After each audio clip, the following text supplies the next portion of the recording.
नमस्कार, मेरे साथ आप देख रहे हैं नेशनल खबर और कार्यक्रम है खरी बात नो बकवास। खरी बात तो है ही क्योंकि 20 दिन के करीब हो चुके हैं।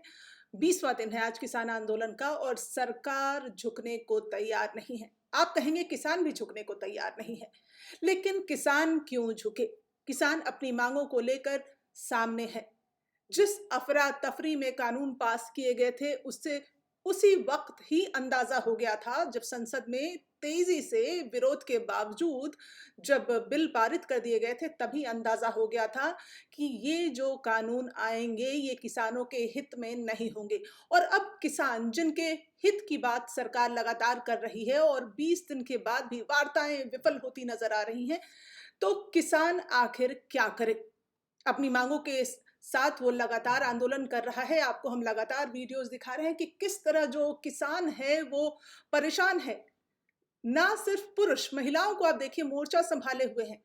सड़क किनारे नहाना, ठंड में सोना, ट्रक ट्रैक्टर में सोना, पूरी तैयारी के साथ एक किसानों का जो हुजूम जमा है दिल्ली में या कहिए देश भर में, इसकी जो लपटें हैं आप देख रहे हैं। आपको पता ही होगा, लेकिन जो किसानों की मांग है उस पर सरकार नहीं झुक रही है और बार-बार जो बयान आ रहे हैं सरकार की तरफ से, सत्ता की तरफ से कि किसानों के हित में है। तो फिर किसान उस हित की बात को क्यों नहीं सुन रहा, क्यों नहीं समझ रहा? चलिए, मुद्दा चाहे जो भी हो, इस पूरे किसान आंदोलन के बाद एक बात जो सामने आई है, वो मैं आपसे साझा करना चाहूँगी। जो सबसे बड़ी बात जो खुलकर सामने आई है वो कि किसान जो है जाग गया है। ना सिर्फ किसान बल्कि पूरा देश जो है वो इस आंदोलन के बाद जाग गया है। सत्ता में बैठे लोगों को भी समझ में आ रहा है कि तख्त जो है, उनकी जो ताकत है, उनकी जो सत्ता है वो हिल सकती है। तो घबराहट तो उनके अंदर लगातार बनी हुई है, लेकिन इस आंदोलन के बाद जो तस्वीर उभरी है वो यही कि पूरा देश अब ये दिखा रहा है कि एकजुट है। जी हाँ, जिस तरह से मैं कहूँगी राजनीतिक रोटियाँ हर मुद्दे पर सेकी जाती हैं, हर आंदोलन पर सेकी जाती हैं, लेकिन किसान ने जिस तरह से कह दिया कि नहीं, हमें किसी भी राजनीतिक व्यक्ति को मंच हम साझा नहीं करने देंगे। उन पर तरह-तरह के आरोप लगे, खालिस्तानी होने के, देशद्रोही होने के और तमाम अलग-अलग किस्म के जो आरोप उन पर लगते रहे। उसके बावजूद किसान जो है अडिग है, डटा हुआ है और अपनी मांगों को लेकर वहीं पर वो लगातार खड़ा है, झुकने को तैयार नहीं है। तो क्या केंद्र सरकार झुकेगी या नहीं झुकेगी? ये मसला तो अलग है। मसला ये है कि एक आप जो तस्वीर देखिए जो आपके सामने प्रस्तुत हो रही है, वो तस्वीर ये है कि देश 1947 के बाद से, आज़ादी के बाद से आप देखिए पहली बार ऐसा महसूस कर रहा है कि जो देश में है, वो तमाम संप्रदाय को लेके जो विभाजन होते हैं और तमाम मुद्दों पर जो सांप्रदायिकता की बातें उभरती हैं, उसके बावजूद देश में एक एकता की झलक तस्वीर जो है हमारे सामने किसानों ने प्रस्तुत की है, अन्नदाताओं ने प्रस्तुत की है। मैं कहना चाहूँगी वो अन्नदाता जो हम सबका पेट पालते हैं, जो एक कृषि प्रधान देश कहा जाता है, बहुत ही कम कमा पाते हैं। आपके सामने ये तस्वीर आप देखिए। तस्वीर मैं आपको दिखाना चाहूँगी, ये पेश की गई है बिज़नेस टुडे ने ये, और इसमें पंजाब का किसान सबसे अच्छा कमाता है। आप देखिए साल में 2,16,708 रुपए और धीरे-धीरे सबसे कम जो है वो बिहार का किसान, सालाना 42,000 रुपए।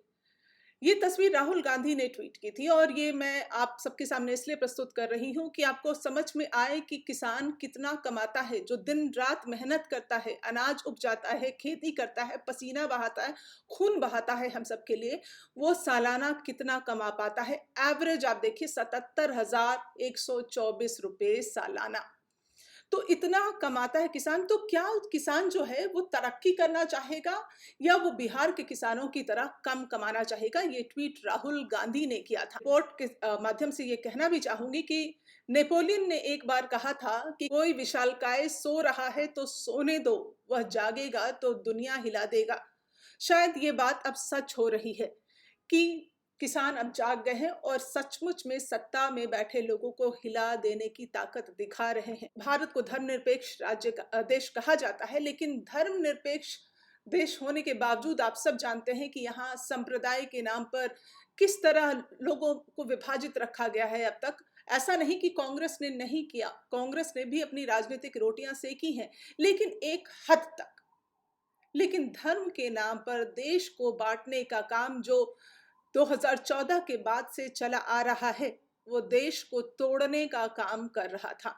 लेकिन किसानों ने इस धर्म की रेखा को, इस जाति की रेखा को, संप्रदाय की रेखा को लांघते हुए और जो एकजुटता दिखाई है, वो हमें उसको सैल्यूट करना ही चाहिए। अगर देखा जाए तो जितने भी अविकसित देश हैं, उसमें भारत जो है सबसे विकसित है सारे अविकसित देशों में।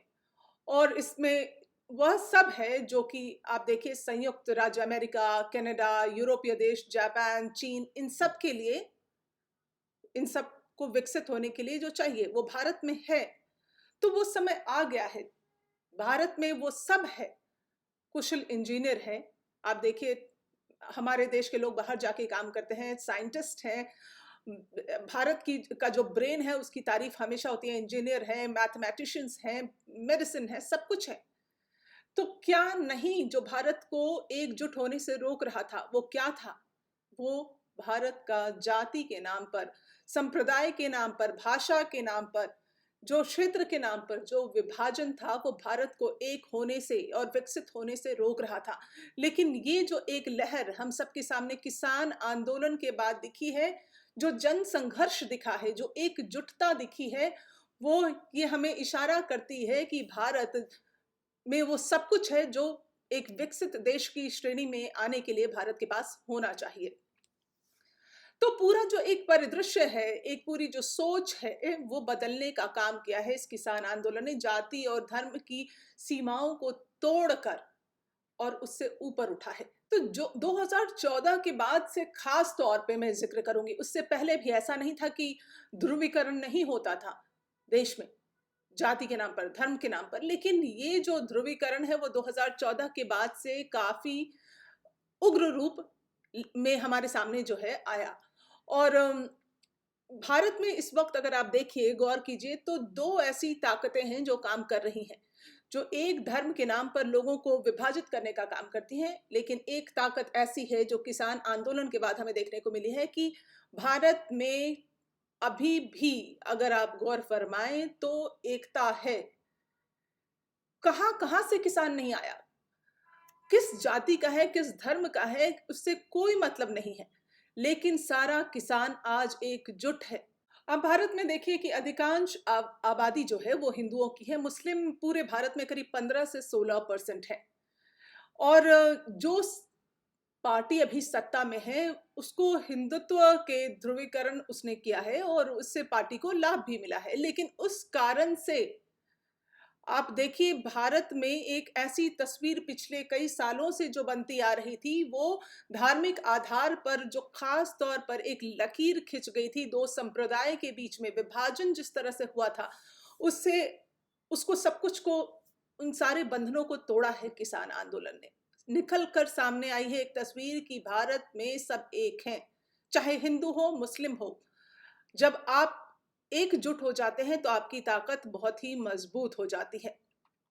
भारत में अगर आप देखिए तो गरीबी रिकॉर्ड के स्तर पर है। बेरोजगारी आप देखिए, कुपोषण बच्चों में हर दूसरा बच्चा कुपोषित है। ये मैं नहीं, ये आंकड़े कहते हैं। आप देखिए आम आदमी के लिए जो उचित स्वास्थ्य सुविधा मौजूद नहीं है, मुहैया नहीं हो पाता, खाद्य पदार्थ नहीं है, ईंधन आसमान छूते हैं। तो जिस तरह से एक आप कहिए कि लोगों का संघर्ष इस देश में है, भ्रष्टाचार है, इन सब से निपटते हुए जो एक एकजुट होने की जो शक्ति अभी भारत ने पेश की है, जो ताकत दर्शाई है, वो किसान आंदोलन के बाद एक मुखर रूप से, एक विस्तृत रूप से हमारे सामने ये तस्वीर आई है। तो मैं आपसे यही कहना चाहूंगी कि ये जो आंदोलन है, इसे महज एक आंदोलन नहीं समझिए।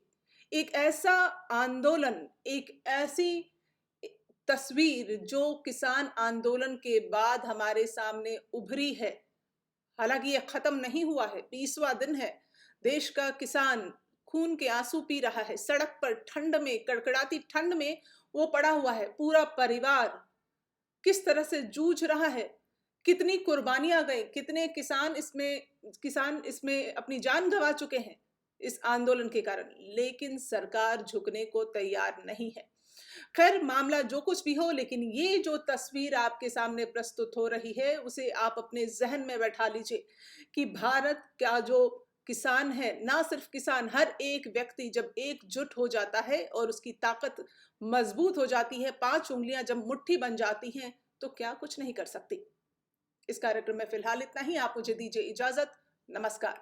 हमसे जुड़े रहने के लिए सब्सक्राइब करें यूट्यूब पर, फॉलो करें ट्विटर और इंस्टाग्राम पर, लाइक करें फेसबुक पर और ज़्यादा जानकारी के लिए नेशनल खबर की वेबसाइट पर जाएं। आपको टाइप करना होगा सिर्फ नेशनल खबर।